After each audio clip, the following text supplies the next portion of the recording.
Hi guys, Neil Tappin here from Golf Monthly, and in this video we are looking at the Ping range of irons for 2018. I've got four models to show you: the Ping i210, the i500, the G400 and the G700, and they're all designed to do slightly different things. They're aimed at slightly different golfers, and what we wanted to do was put them all through their paces to find out what those differences were.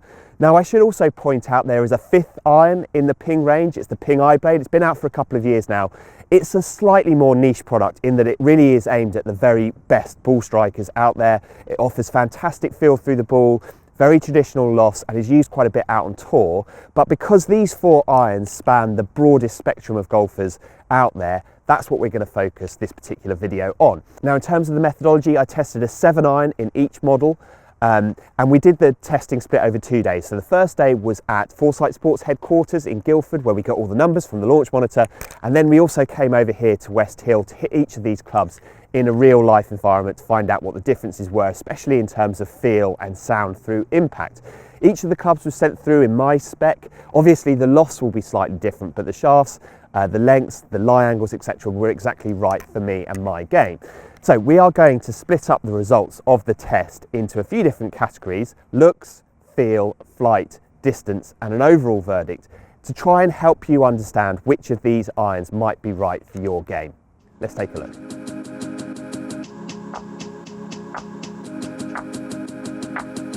The looks category is a very interesting one within the iron market at the moment, because it's one where the equipment manufacturers have made big changes in recent times. In the past, a manufacturer like Ping would have had an iron that was very compact and an iron that was very big and chunky, and then they might have had a couple of models in between, and people out there would have known exactly which one was right for them. Higher handicappers going for slightly thicker top lines, etc, etc.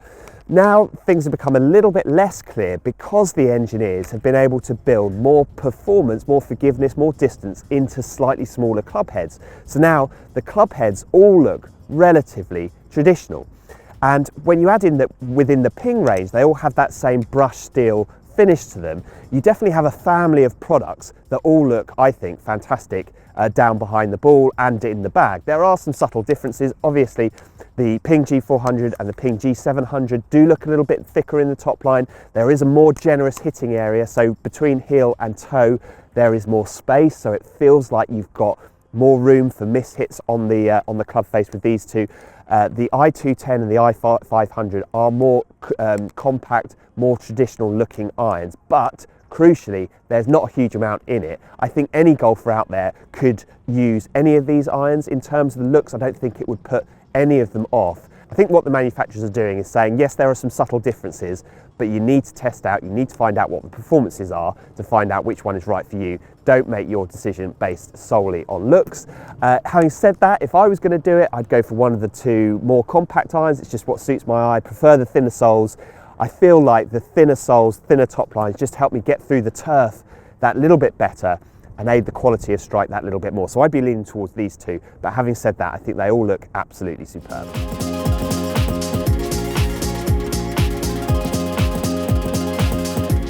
Okay, so in terms of the feel, I've got both ends of the spectrum. I've got the i210 and the G700, and the i210 feels absolutely superb. So it's a shallow cavity design, so you'd expect it to feel good because it has a thin sole, it gets through the turf really nicely, but crucially, there is enough forgiveness on offer within this head that you get that feel time after time. And I think for mid and low handicappers, it's the consistency of the feel that they're really going to love with this iron.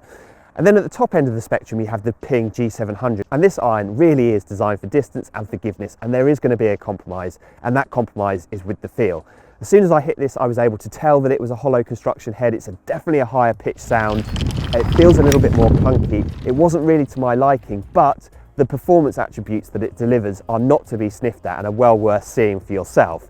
If you are looking for something with forgiveness and distance, but that also feels good, then maybe lean towards the G400, because I think that offers a fantastic compromise between where we are with the i210 and where we are with the G700. In terms of the feel, there's plenty to think about.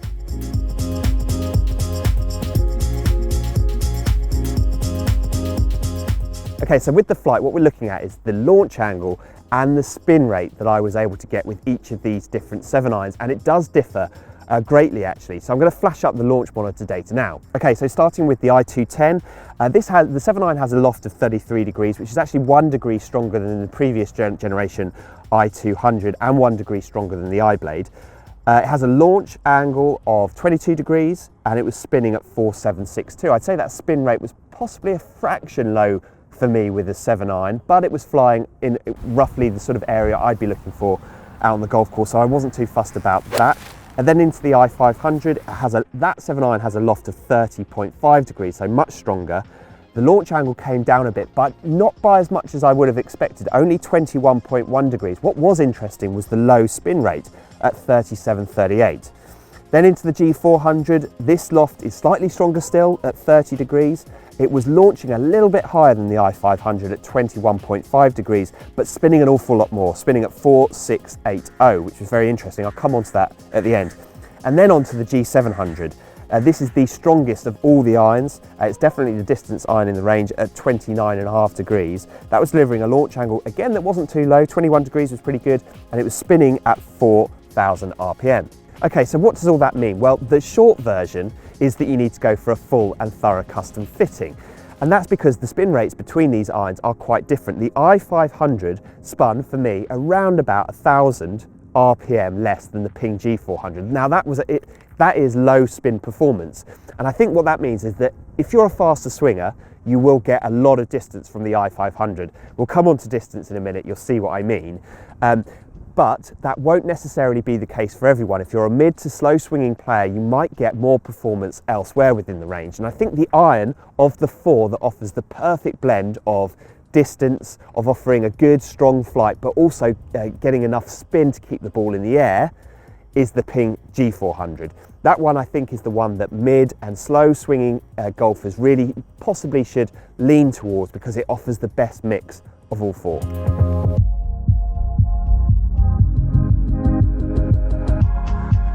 Okay, so onto the distance category, and again there are some really interesting results here. As you'd expect with the weakest loft, the i210 is the shortest of the four irons I hit. I was carrying this 172, which for me with a 7-iron is really good. I use the Ping iBlade, and that's 6 yards further than I carry my iBlade. It's 1 degree stronger than my iBlade, but it goes to show the technology on offer here does deliver really good distance. For me, that was great. Then onto the i500, and there's a massive jump up. This went up to 181 yards carry on average with the i500, which is almost 10 yards more than the i210. And given that they look so similar down behind the ball at address, that extra distance was really impressive and really noticeable. Then onto the G400, that was carrying for me 179, which again is really good distance.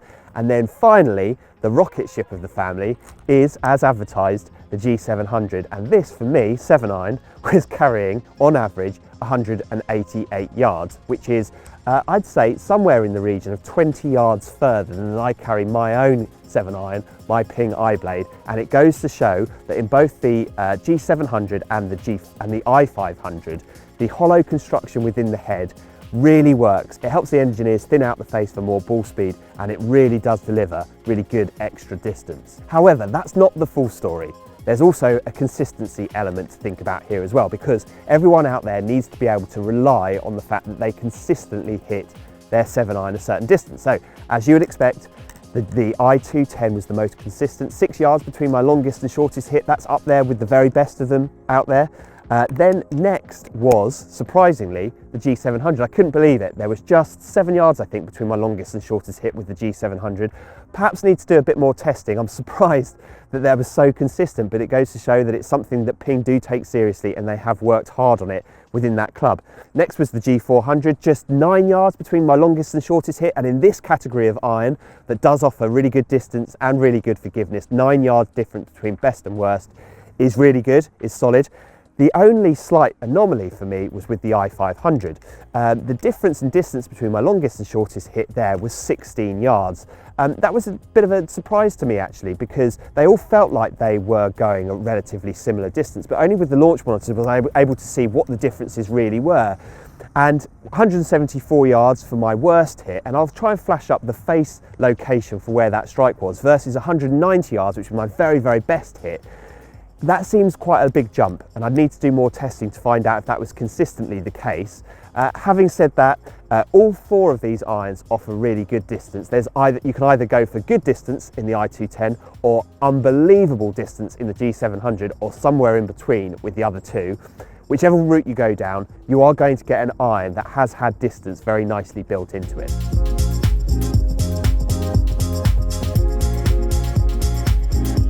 Okay, so in terms of the overall verdict, I'm going to talk through each club in turn, starting with the i210. I think where this really works is that Ping have factored in an awful lot of forgiveness into a golf club that looks really traditional down behind the ball. As I said earlier, time after time, the feel was fantastic. And that to me is a sure sign that not only have they nailed the feel, but they've also added really crucial element of forgiveness that ensures that no matter whether you hit it flush out of the middle or slightly out of the heel or toe, the ball goes a very similar distance. And I think they've just done a fantastic job. This golf club will suit an awful lot of players out there, albeit more confident ball strikers. Then we head into the i500, and this was a really interesting launch for me. Firstly, I love the way it looks. Ping have gone for a really simple, really classic look. I think this would look great in any golfer's bag. It's a really aspirational iron, and it's definitely a rocket ship of an iron. It's really long, but as I said earlier, I think you need to be able to swing the golf club at a certain speed to be able to unlock that distance.